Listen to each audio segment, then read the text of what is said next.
Luke, here we are at the O2. The defence of the title really starts tomorrow. You've done the hard work. How are you feeling about this first major defence of the title? Yeah, it's been a good 16-week campaign, but like you said, that's all.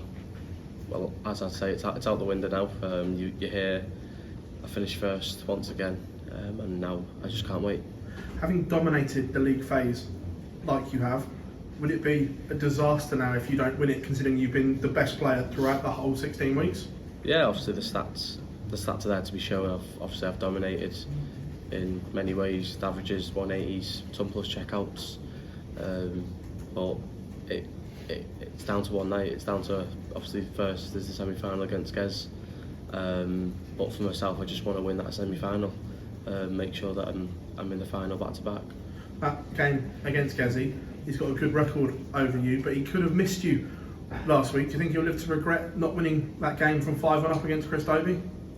Well, he might live to regret it if I do get the win over him tomorrow. I'm not one to say I'm gonna smash him. We just have to see how it goes. Obviously, I'm playing my darts, and obviously he's finding a bit of form here, there, and everywhere. Luke, you mentioned there about the record against Gezi. He's probably the only player on the circuit who's got a positive record against yourself. Does that play into your mindset? Do you think it'll play into his at all? Yeah, I wouldn't say it's playing on my mind, because I know I've got a job to do. We've all got a job to do tomorrow, and there can only be one winner. So I'm just very confident. I can't wait to get out there in front of tens of thousands again. We've talked a lot over the last 16 weeks about managing the schedule. You obviously made it to the O2. How much has the Premier League taken out of you over the last 16 weeks? Yeah, obviously the start of it, week one against Michael, there was nothing I could do there. But from there on, you've got to look at what I've done. The nightly wins, the ton plus checkouts, the 180s. I feel like I settled in, and obviously I cruised to the top.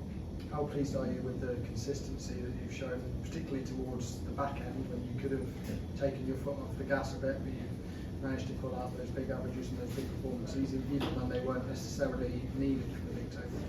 Yeah, well, like I said, I could have not stopped completely, but I could have just relaxed myself even more. But obviously, I wanted to go for all the records, and I've broke them all. Luke, only Phil Taylor and Michael Van Gogh have ever defended this title. What would it mean to join that exclusive group?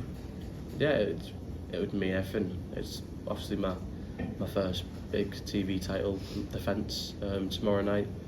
But for myself, you've just got to look forward to the first semi-final against Gerwyn, and obviously see what happens there.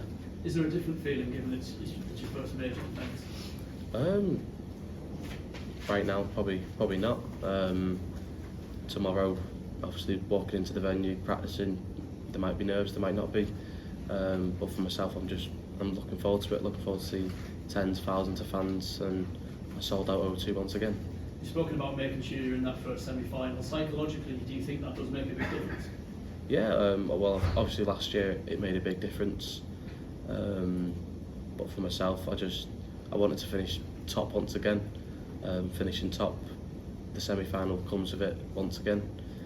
So I'm very happy that I'm playing that first semi-final. Luke, just on that point there, everybody else that we speak to always say they just want to get to finals night, get in that top four. But as you've always said throughout the 16 weeks, I want that first position. How important was it to be number one? Was it just playing that first game, or was it actually to say, yes, I've topped the league yet again? Yeah, well, obviously you've seen it last year. Obviously Luke Humphries, he played the second semi-final. I can't quite remember the time turnaround that Luke did have. Obviously he played fantastically last year, but obviously I played that much better and obviously got the win against him. But for myself, I'll just play that first semi-final, hopefully get the win and look forward to the final. You feel like at the moment that you've got an extra level that you can find that other people can't find? And last year in the final, it was 5-5 between you and Luke. After the break, you came out, hit a 9-darter and just blew him away. Yeah, obviously we know the breaks are in between the semi-final. If I can hit a 9 after the break again, that'll be a bonus. But the way I look at it, it's obviously first to five, break, and then, as I say, you're on to the end. Good luck tomorrow. Thank you. Thank you. Look, hi. When completing on a 9 dots finish, how do you balance muscle memory with real-time calculation? Do you have any unique aiming or grip techniques? It's just you recording? Yeah. It's just the same. As a professional, you know, obviously the route to go. Some players go the standard 1-4-1 route with the treble 20, treble 19, double 12.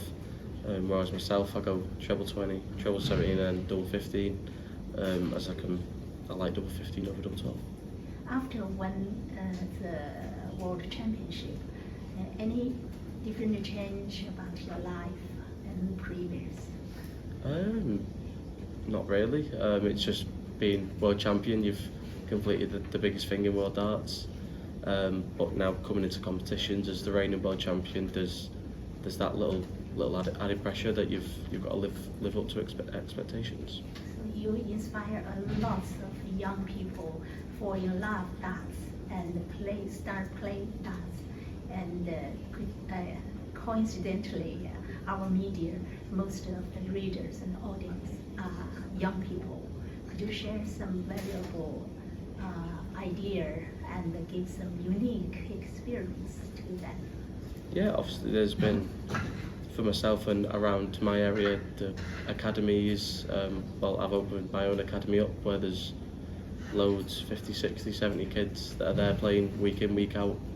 But just up and down the country, the amount of academies that have opened up, and all the younger generation, they want to play darts now. Thank you. No worries. Last week you almost broke the internet by an equipment change. I know you laughed at it. Have you picked what equipment you're going to use tomorrow? Or are you going to use the prototype or go back to what's tried and tested in these big nights? Yeah, obviously I've been practicing at home with them until Target give me the heads up that yeah, you can use them. We're gonna get the process ready. But I just have to see how I'm practicing tomorrow night. But like you said there, I might have to go back to obviously the normal black ones that obviously I won with them here last year. I've won World Championships with them. But you know me, I like having a little swap and change. You do, but every time that you chop and change, whether it be barrel or that, you always go back to that setup. Is that in the back of your mind? If it's not going right, you go back to that because you know that works. Yeah. Well, perfect example. If something's not working, then I'll go back to the basic. Well, the full black setup with obviously the black K-flex with the nuke on them. So I'm not practicing well tomorrow night. I'll switch back. Cheers, buddy. Thank you.